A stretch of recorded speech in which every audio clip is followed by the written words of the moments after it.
في حاجة بتحصل لي يا جماعة كل يوم بالليل، هي حاجة غريبة أوي، مش عارفة بتحصل لي ليه. إن أنا وأنا نايمة أنا ميتة، أنا أصلا الحقيقة بتاعتي وأنا نايمة ميتة، وأبقى ميتة بقى خلاص، أنا في عالم البرزخ، وبشوف حاجات غريبة ومش ناس، حاجات تانية، حاجات بس حاجات حلوة. ولما بقى أقوم وأصحى وألاقي نفسي في الدنيا، هيبقى عايزة أقول للناس أنا دي مش الحقيقة بتاعتي، أنا جاية لكم من عالم تاني، من عالم آخر، لكن أنا في الطبيعي ميتة.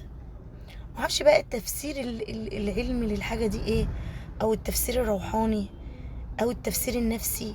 انا ليه كل يوم وانا نايمة ببقى ميتة، ولما برجع للحياة او بتعامل مع الناس ببقى عارفة ان دي مش الحقيقة، ان انا اصلا مت وانا جايه لهم من عالم التاني. يا ترى ده ايه؟